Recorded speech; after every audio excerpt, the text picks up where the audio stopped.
I will be using a yoga block, a belt, and you can use blankets, cushions, hard books, and your hands instead of a belt. Taking a moment to set your intention for the practice.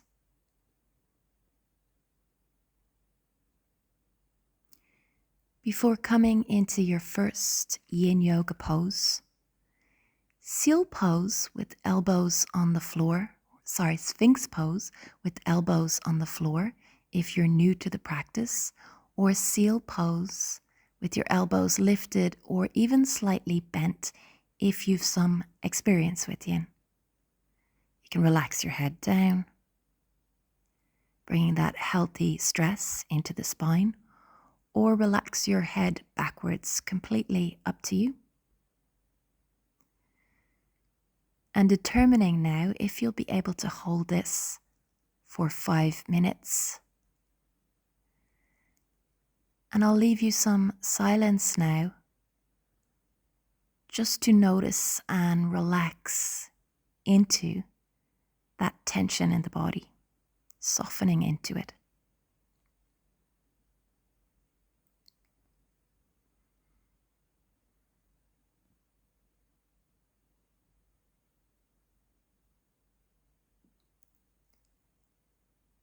Are you holding the breath?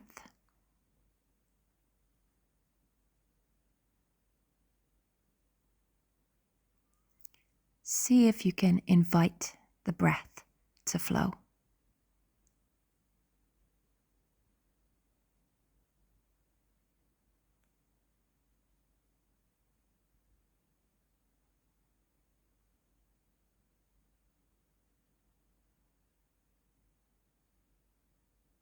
I'll come back to you with my voice whenever it seems appropriate.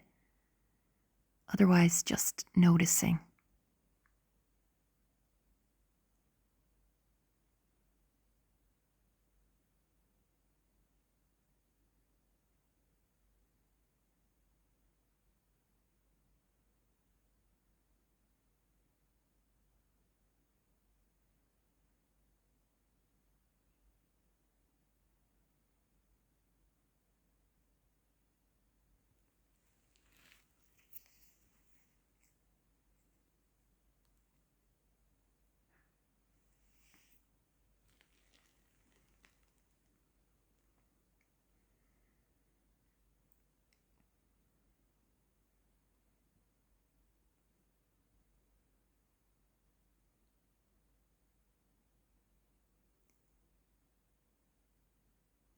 Can you invite the body and the lungs to relax a little? And the face around your scalp, the skin around your scalp.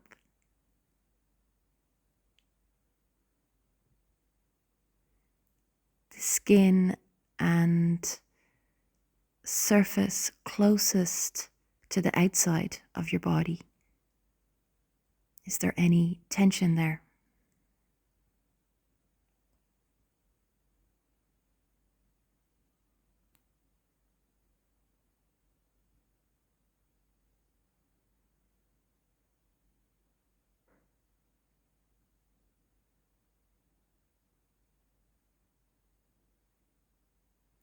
And we're observing. Allow it to be if there is tension. Sometimes we can invite the tension to go, to leave. But if it stays, maybe there's an important message there that we need to receive by observing.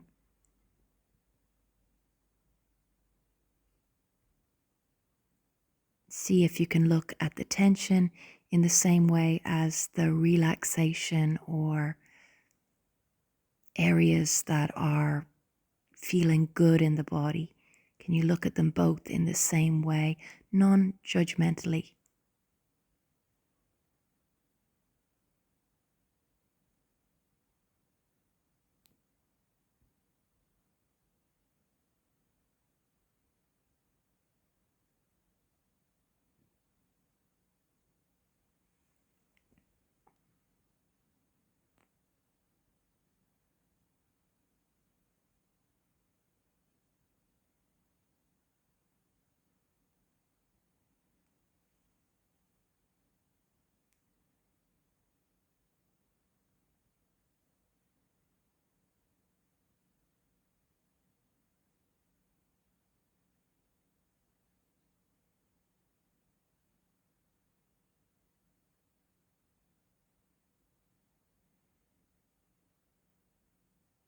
Allow the body to be porous, as if the breath is moving in through your skin, through every pore.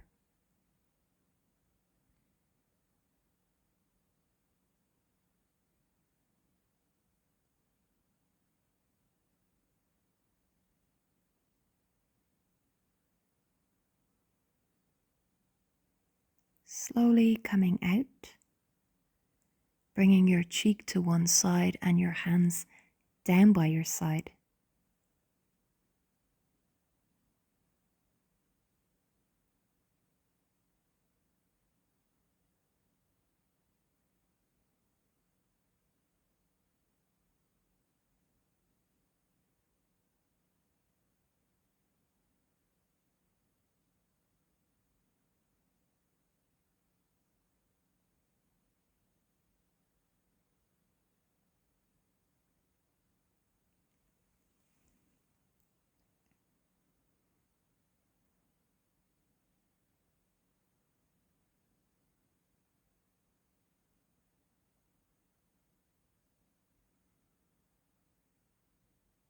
And changing the side of your face that's on the floor, so bringing your cheek to the other side.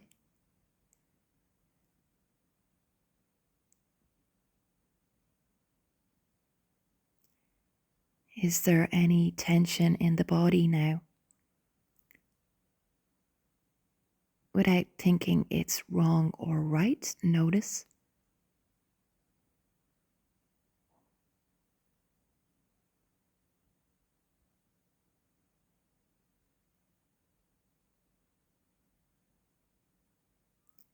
Pressing yourself back up onto your knees. Sitting on your heels. Now, if you're new, feel free to take another pose. We're doing both sides of a knee lift. And although this looks so easy, it's not. You can bring a blanket under your knee to lift it a little, and that usually is absolutely enough if you're new, or even a yoga block under your knee.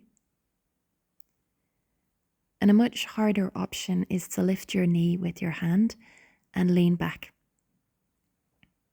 Now this will be stressing a little bit around the knee joint, but mostly around our ankle joint and down the shin and the top of the foot. Now this can feel quite intense, so make sure that you've set up in a moderate way. Usually at the beginning, it's best to feel not much at all, because the long hold is where everything begins to happen. So settling in, relaxing what we can relax, the face, the shoulders, allowing the body to slump. We don't lengthen in yin very often.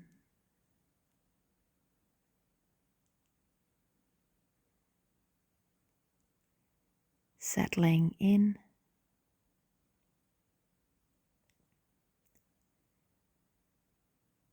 Noticing the breath objectively, breathing or non-breathing.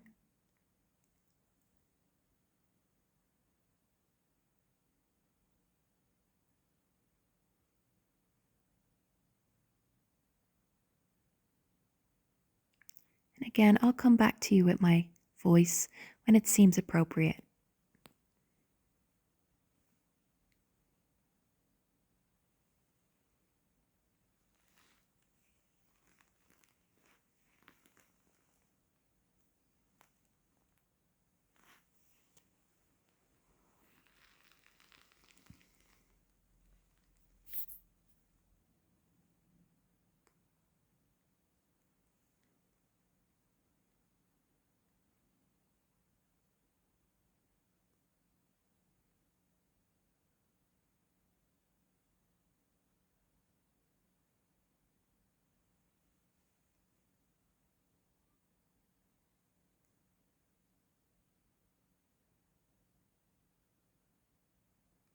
Often the breath is a good gauge for tension in the body.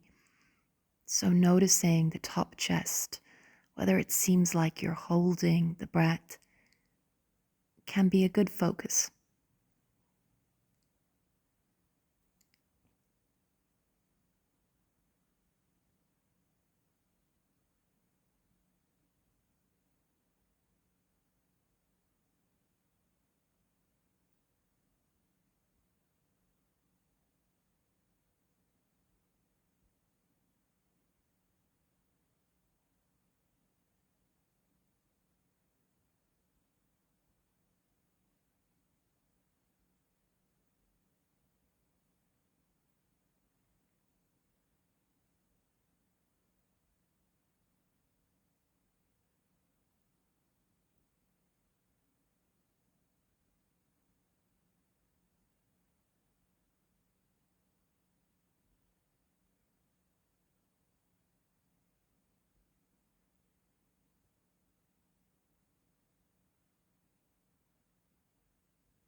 So the stomach meridian runs down the front of the foot, the front of the shin, the front of the thigh, and the front middle-ish of the body on both sides.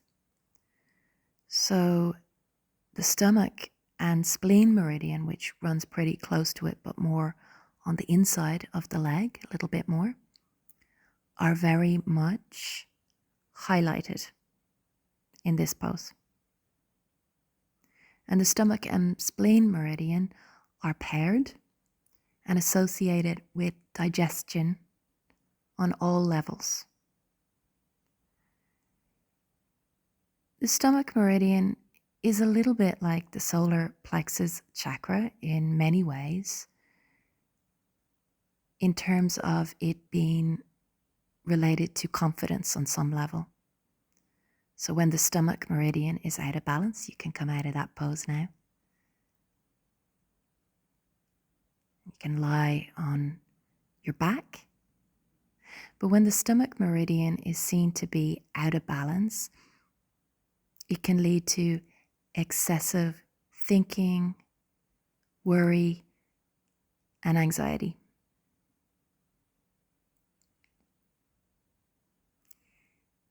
Without making decisions about things, I find it really interesting in Yin Yoga to notice which shapes and which meridians, when they're activated, tend to be the most challenging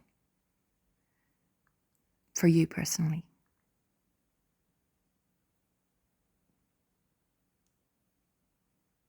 So lying on our back, we're resting,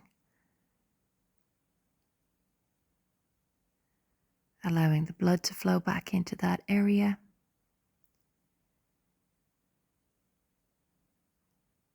And observing any new sensation there. Coming out and setting up on the other side. I'm demoing using a blanket underneath, not the foot that we're going to be activating, but on the other side. So sometimes if the floor is hard, etc., we have to be quite creative with our props. So take the shape that serves you. It doesn't need to look the same on both sides. Yin is the opposite of yang energy, and creativity is part of the energetics of yin, as well as asymmetricality.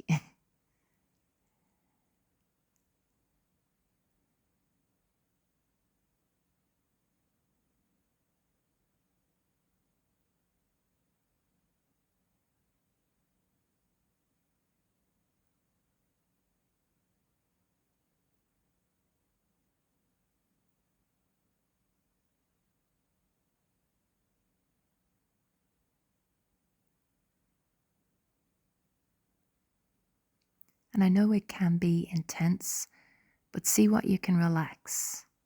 Can you make it easier on yourself by relaxing the face, the top chest, the jaw, slumping a little bit more?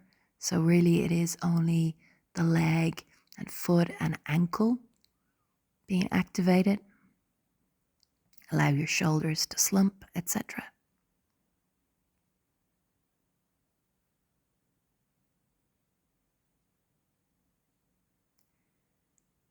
Yin Yoga really strengthens the joints. It's a healthy stress practice.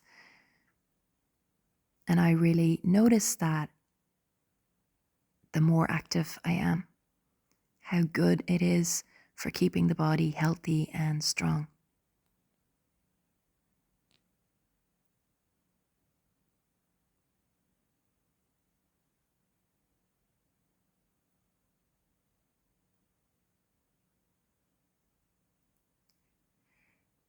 Perhaps one of the reasons this pose can feel so intense is because there are 6 energy lines running down the ankles, so 3 on each side.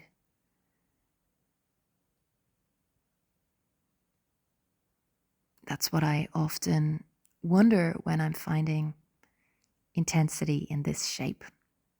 Is it related to the meridians or the ankle joint? I guess we don't have to make decisions.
It can be interesting to ask ourselves, how do we digest information?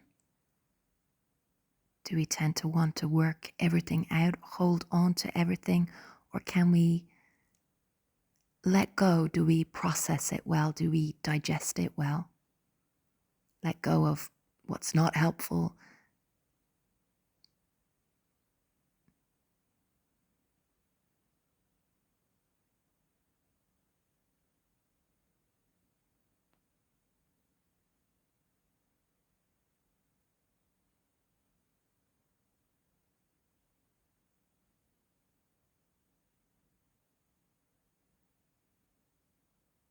What about the information that comes from our intuition, our gut? How do we process that, or do we? So you can come out of that now. And find a little relaxation by slowly moving into our Shavasana. Be gentle with yourself when you're coming out of these poses always. So even if you're in a class and everyone else is already on the floor, take care of your body. If you need to move more slowly, do it.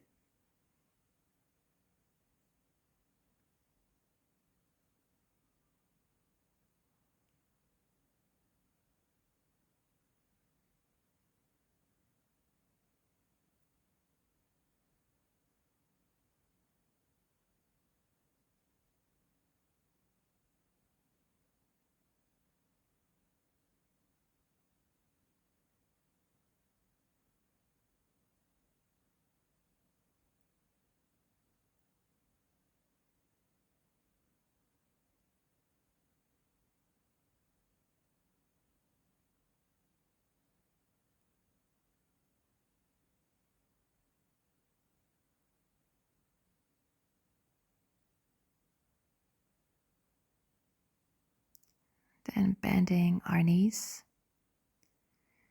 And coming into a yin pontoon pose.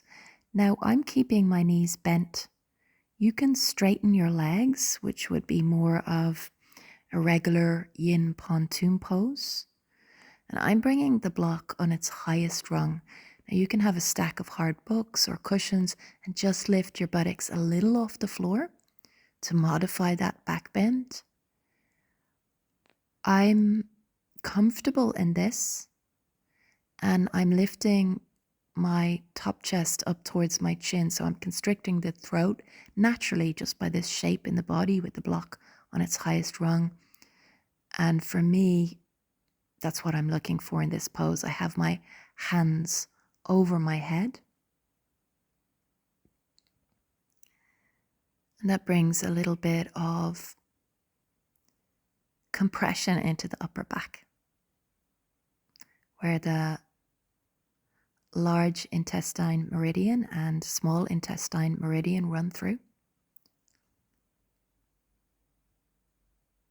They can be related to small intestine sorting the dross from the gold, in terms of our digestion, physical, emotional, metaphysical.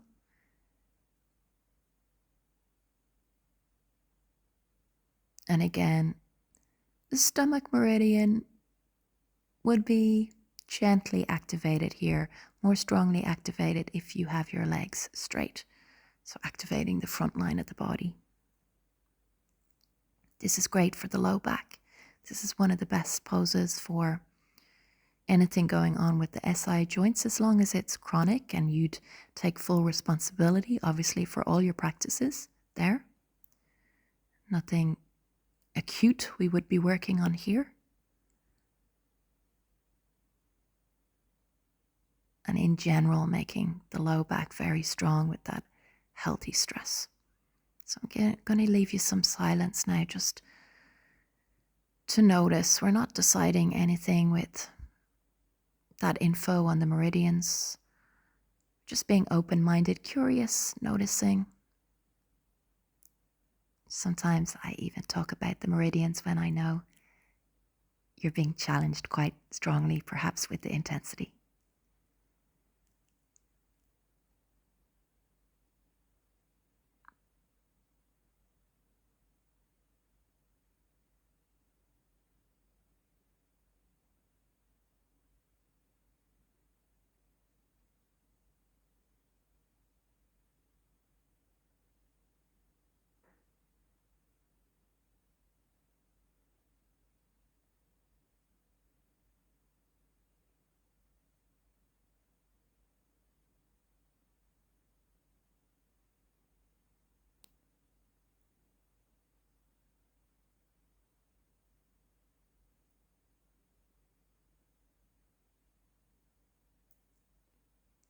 Bring yourself back to noticing any movement of the breath, perhaps in the top chest.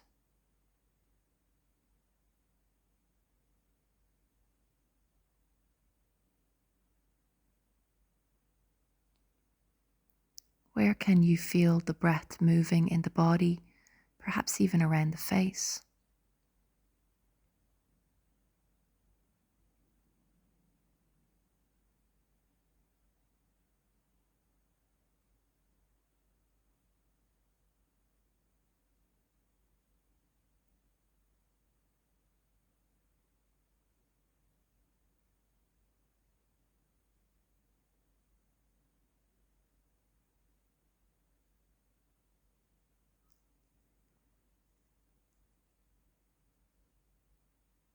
Letting the practice be what it is for you. So any talk, any information at all on joints, on meridians, on chakras, even the name of the practice, let the practice be what it is. Whatever's coming up, be respectful and mindful of that without trying to squash yourself into any theme or any teaching.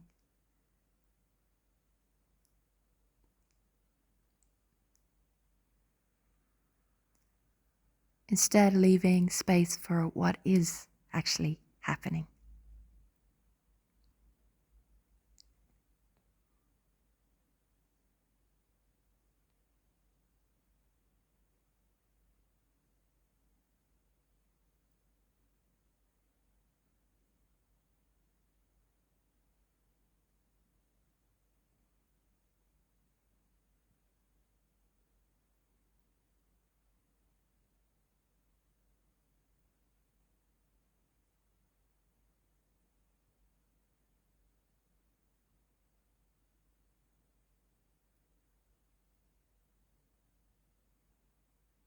Sometimes I feel this pose really strongly around my ears, interestingly.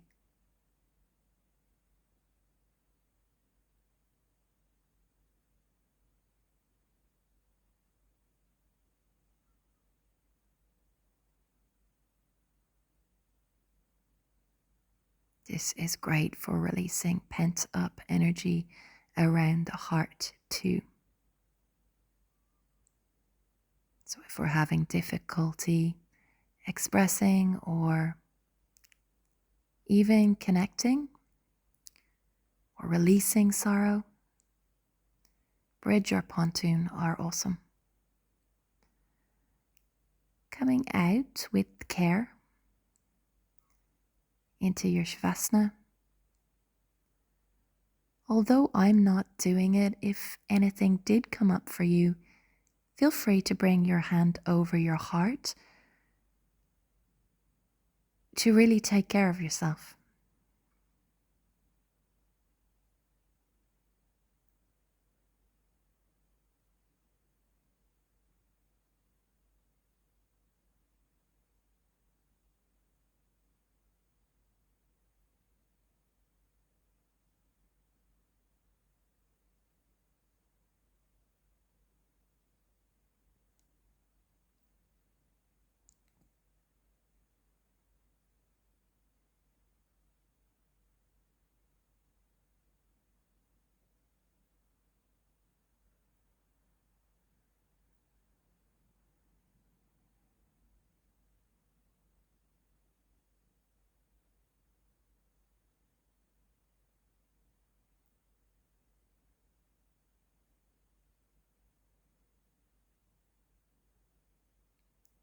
So coming out of this, I have my belt already looped.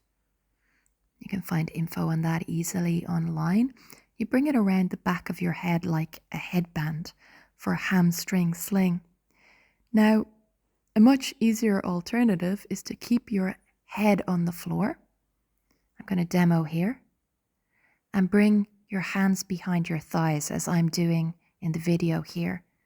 Most people will have your leg bent. I know it looks easy, but you know by now that yin can be intense.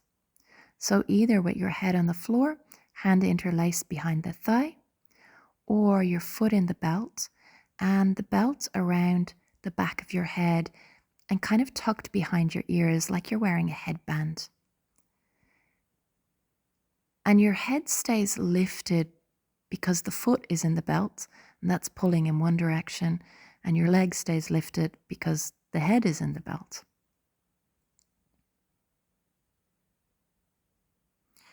So I recommend this really if you've done it before. Otherwise, it might be best the first time you do it in particular, first few times probably, to bring your hand simply behind your thigh. It's plenty.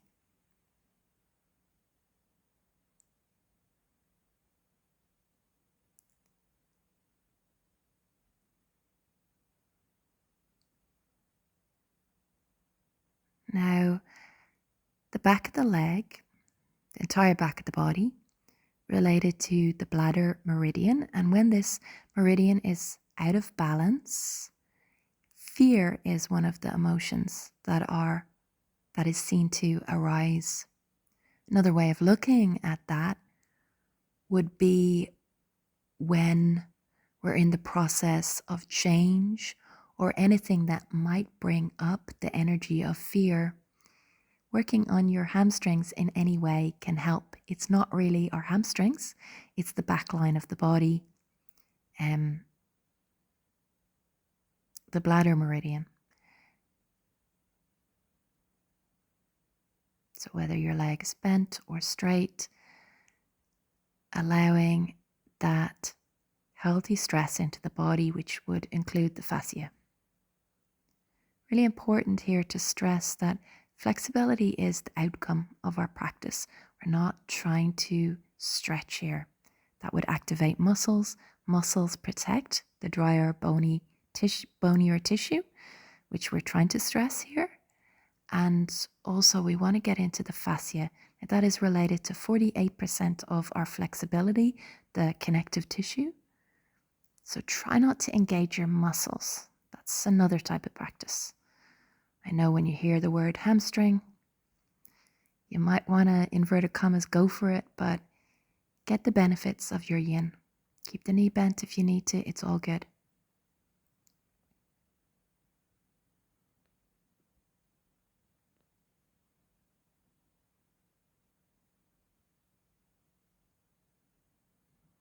Optional affirmation, I leap forward with ease. I leap forward with ease.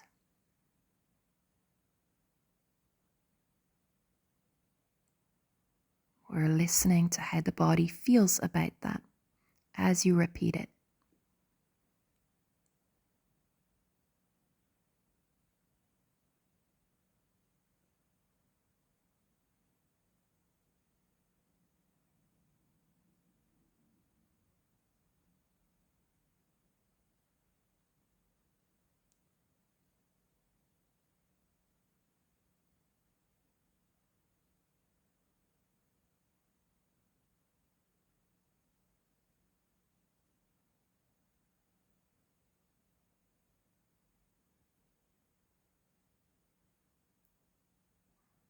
Repeating it till we forget what we're saying almost.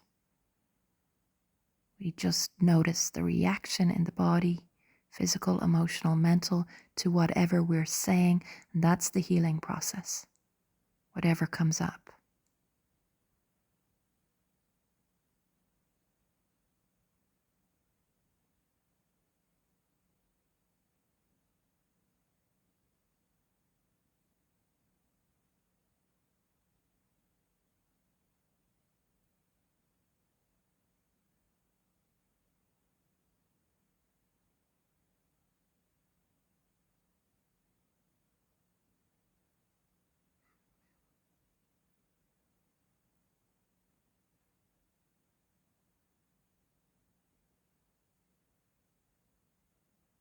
Keep breathing.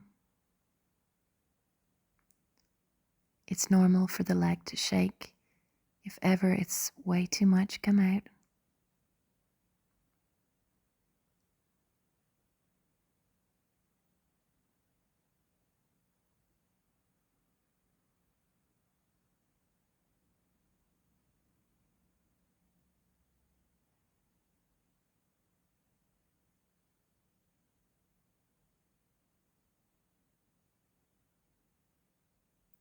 Coming all the way out with care and into your Shavasana.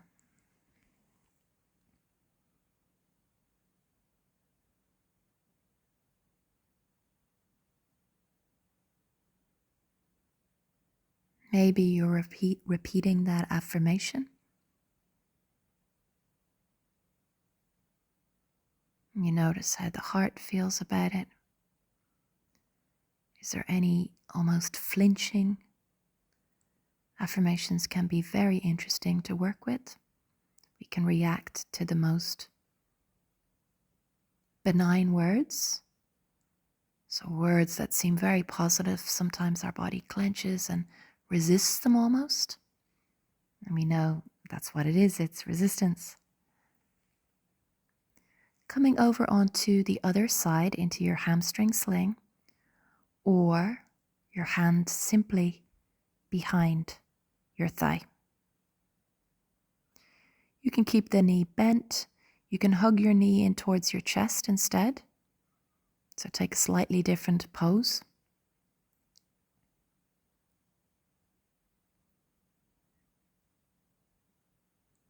If your knee is almost absolutely bent, it's almost in a 90-degree angle, you will still feel that in the fascia. Don't be surprised if your thigh shakes. In that area, the fascia kind of wraps around the leg. So most people feel this in the front of the thigh more than the back of the leg, interestingly, particularly when the leg is bent.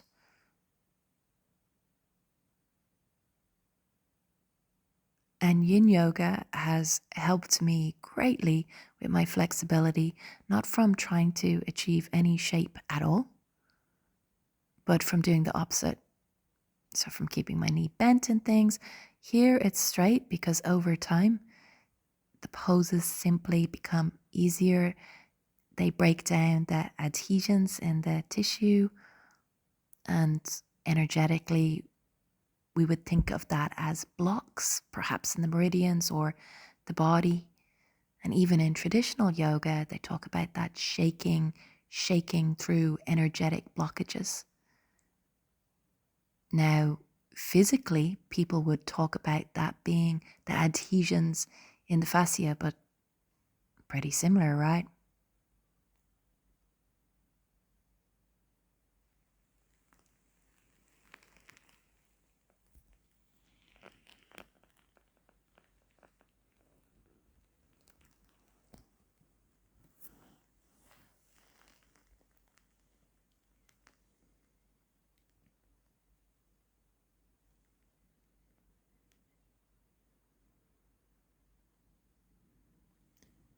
Where are you holding excess tension?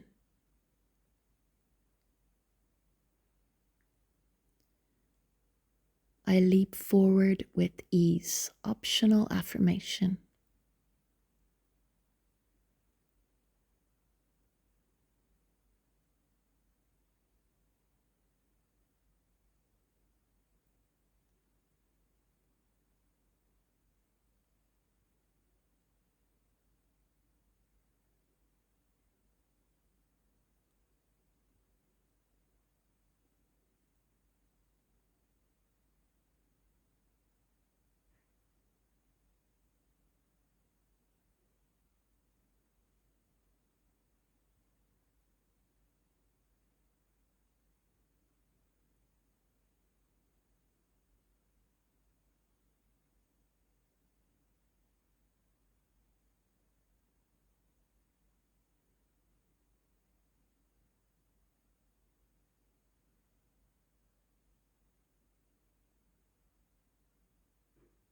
So sometimes we feel numbness and nothingness, and numbness and nothingness are somethingness.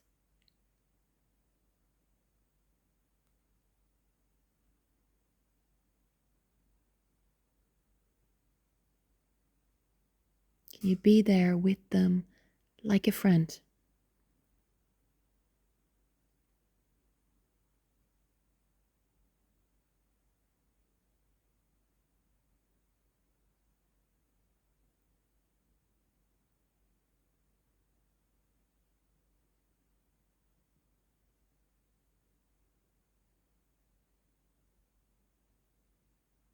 Just being there with anything that's come up.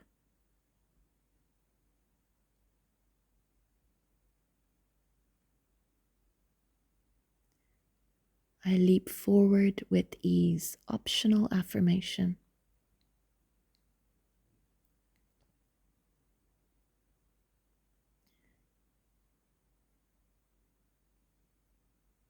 Sometimes I think when numbness or nothingness comes up, it's great because I know there's something there, something beginning to move.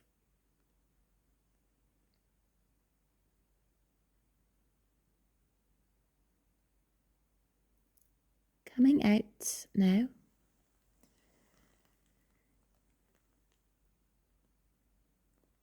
And lying on your back, taking your Shavasana.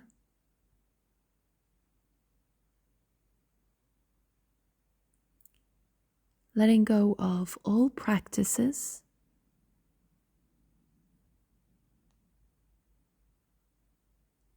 allowing yourself to be and noticing that. Can you be okay with whatever there is? Perhaps it's numbness, perhaps it's nothingness, perhaps it's joy. Can you look at it all very kindly and objectively and lovingly? And can you believe, even for a few seconds, that you are exactly where you're supposed to be?